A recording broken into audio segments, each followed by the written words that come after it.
बिहार में अगले महीने यानी नवंबर में विधानसभा चुनाव होंगे। इसके लिए राजनीतिक दल तो अपनी तैयारी और चुनावी मिशन में लगे ही हुए हैं।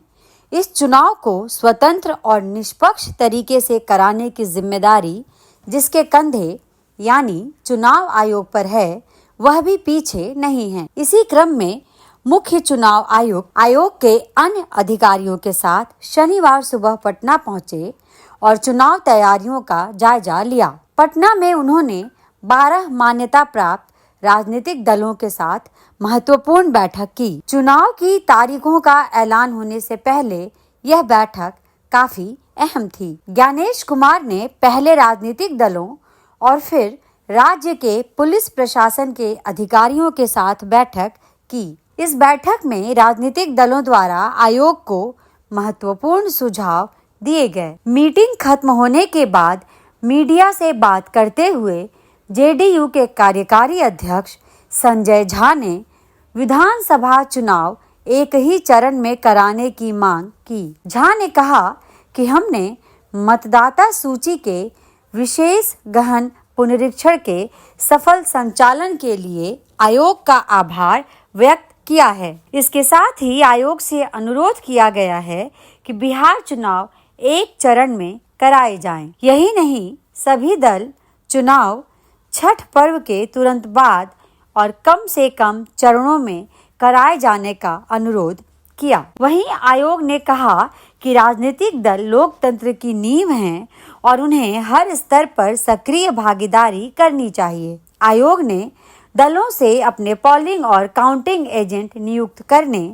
और चुनाव को मतदाताओं के साथ उत्सव की तरह मनाने की अपील की। आयोग ने आश्वासन दिया कि चुनाव कार्यक्रम को अंतिम रूप देने से पहले पार्टियों द्वारा दिए गए सभी सुझावों पर विचार किया जाएगा। तो राजनीतिक दलों ने मतदाता सूची को शुद्ध बनाने और विशेष गहन पुनरीक्षण अभ्यास को सफलतापूर्वक पूरा करने के लिए आयोग का धन्यवाद भी दिया।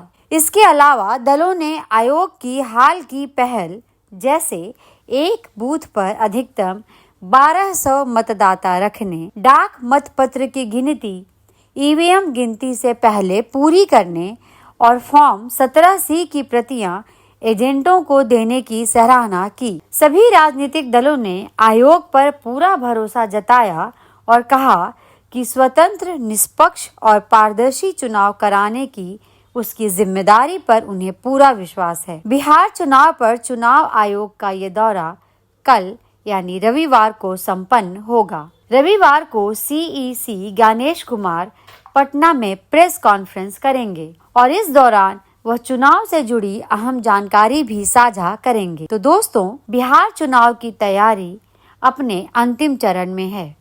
बस इंतजार चुनाव की तारीखों का है। चुनाव आयोग जैसे ही तारीखों की घोषणा करेंगे, राज्य में आचार संहिता लागू हो जाएगी। फिर करीब 1.25 महीने जमकर चुनाव प्रचार होगा। आरोप प्रत्यारोप, जुबानी हमले देखने को मिलेंगे। बिहार चुनाव पर लेटेस्ट जानकारी हम आपके लिए लाते रहेंगे। आप हमारे इस वीडियो को लाइक, शेयर और चैनल को सब्सक्राइब जरूर करें। धन्यवाद।